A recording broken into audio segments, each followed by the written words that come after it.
Hello friends, welcome back to my channel. আমি আফরিনা হালদার। সবাই কেমন আছেন? আমি তো খুব ভালো আছি, আশা করছি আপনারা খুব ভালো আছেন। দেশের বাইরে ভিতরে যেখান থেকে দেখছেন প্লিজ একটা ছোটো লাইক দিয়ে দেখা শুরু, অবশ্যই ফুল ওয়াচ করে ভিডিও দেখবেন। তো দেখতে পাচ্ছেন আমি আজকে রান্না করছি শোল মাছের তেল ঝাল রেসিপি। তো কেমন হয়েছে কিন্তু কমেন্ট করে বলুন। দেখতে পাচ্ছেন কালারটা কত সুন্দর হয়েছে, ভুনা রেসিপি করেছে।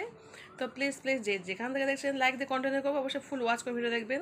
তো চলুন, ভালো লাগলে অবশ্যই শেয়ার করবেন। তো কীভাবে করেছি দেখাচ্ছি, চলুন লাইক দিয়ে কন্টিনিউ করুন। তো চলুন শোল মাছের ভুনা রেসিপি কীভাবে করায় দেখুন। প্লিজ যেখানে এসে লাইক দিয়ে কন্টিনিউ করুন। কোনো উপকরণ নিয়ে নেই, শুধু কাঁচা লঙ্কা, পেঁয়াজ, আদা, রসুন দিয়েই শোল মাছের ভুনা রেসিপি হবে। তো চলুন কীভাবে করি। একদম জ্যান্ত শোল মাছ ছিল, মানে কাটতে কাটতে আমার প্রবলেম হচ্ছিল। তো যাই হোক, চলুন রান্না করি। হ্যালো ফ্রেন্ডস, তো দেখতে পাচ্ছেন মাছটা রান্নার জন্য আমি কড়া বসিয়ে দিয়েছি সাদা তেল। এটা আমি আজকে সাদা তেলে করবো, আপনার সাথে সরু তেলে করতে পারেন। তো দিয়ে দিলাম। তো তেলটা গরম হলে আমি দিয়ে দেবো কাঁচা লঙ্কা, পেঁয়াজ আর আদা রসুন যে পেস্ট করেছি একসঙ্গে সব দিয়ে দেবো। সমস্ত মশলা দিয়ে আমি তেলের সঙ্গে ভালো করে কষিয়ে নেবো।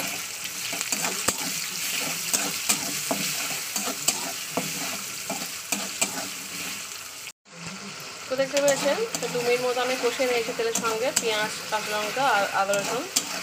তো এবার আমি এতে দিয়ে দেবো 1 চামচ হলুদ গুঁড়ো, 1 চামচ লবণ গুঁড়ো। ঝালটা আপনারা দিতে পারেন, কিন্তু আমার বাচ্চা খায় সেই কারণে আমি ঝালের গুঁড়ো ইউজ করি না।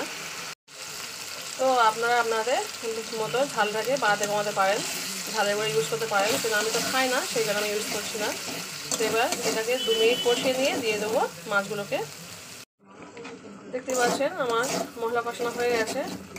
2 মিনিট ধরে মশলা কষিয়েছি আর মশলা থেকে তেল ছেড়ে এসছে। মশলা যত কষাবেন তত তরকারির টেস্ট দ্বিগুণ বেড়ে যায়। তো চলুন এবার আমি দিয়ে দেবো যে মাছগুলোকে ধুয়ে রয়েছে দিয়ে দিচ্ছি।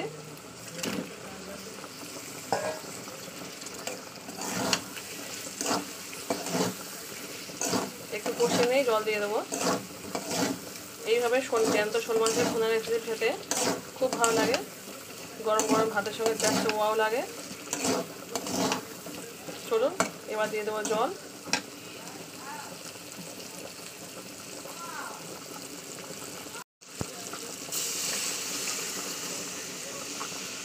দিয়ে দিলাম জল। যেহেতু ভুনা ভুনা হবে সেহেতু খুব বেশি জল দেবো না।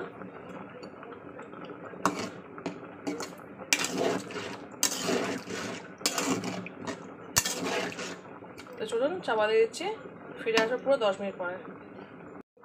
তো চলুন চাপা দিয়ে দিলাম, ফিরে আসবো পুরো 10 মিনিট পরে।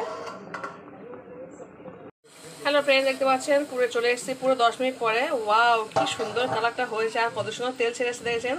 যেহেতু বড় মাছ, এটা শোল মাছ কিন্তু বড় সাইজের মাছ, তাই অনেকটা তেল বেরিয়ে এসছে, মাছ থেকে কিন্তু অনেকটা তেল বের হয়। তো শোল মাছের ভুনা রেসিপি কেমন হয়েছে কিন্তু অবশ্যই কিন্তু কমেন্ট করে বলবেন। অসাধারণ রেসিপি, গরম ভাতের সঙ্গে জাস্ট ওয়াও লাগবে। দেখতে পাচ্ছেন কত সুন্দর লাগছে, খেতেও দেখতে যেমন সুন্দর খেতেও তেমন সুন্দর। তো চলুন যেখানে দেখছেন প্লিজ লাইক দিয়ে কন্টিনিউ অবশ্যই ফুল ওয়াচ করে দেখবেন। 10 মিনিটের মধ্যে রান্না কমপ্লিট হয়ে যায়, কোনো মশলা থাকে না, প্লেন সিম্পল আদা রসুন দিয়ে রান্না হয়ে যায়, কাঁচা লঙ্কা পেঁয়াজ দিয়ে, কোনো মশলা দিতে লাগে না। যেহেতু জ্যান্ত মাছ কোনো মশলা না দিলেও চলে যাবে। এই তরকারি অল্প একটু নিলেই ভাত খাওয়া কমপ্লিট হয়ে যাবে, এক থালা ভাত নিমেষেই খাওয়া হয়ে যাবে। তো চলুন আজকে এখানে শেষ করে দিলাম। টাটা, গুড নাইট, আল্লাহ হাফিজ। হ্যালো ফ্রেন্ডস, দেখতে পাচ্ছেন আমি পরিবেশন করে দেখাচ্ছি কেমন হয়েছে কিন্তু অবশ্যই কিন্তু কমেন্ট করে বলবেন। আর দেখতে পাচ্ছেন তেল ঝাল রেসিপি, অসাধারণ খেয়ে লাগে শোল মাছের ভুনা রেসিপি। কে কে খেয়েছেন অবশ্যই কিন্তু বলবেন, আর এইভাবে রান্না করে খেয়ে দেখবেন, খুব সুন্দর খেতে লাগে, গরম গরম ভাতের সঙ্গে জাস্ট ওয়াও লাগে। তো চলুন আজকের ভিডিওটা এখানে শেষ করে দিলাম। কেমন হয়েছে কিন্তু অবশ্যই কিন্তু প্লিজ কমেন্ট করে বলবেন, আর ভালো লাগলে অবশ্যই শেয়ার করবেন। আপনাদের একটা মূল্যবান লাইক অবশ্যই দিয়ে দেবেন। আপনারা লাইক ছাড়া আমাদের কিন্তু বেরোটা সম্ভব নয় এই ইউটিউব প্ল্যাটফর্মে। তো চলুন ভিডিওটা আমি এখানে শেষ করে দিলাম। কেমন হয়েছে অবশ্যই বলবেন। টাটা, বাই, আল্লাহ হাফিজ।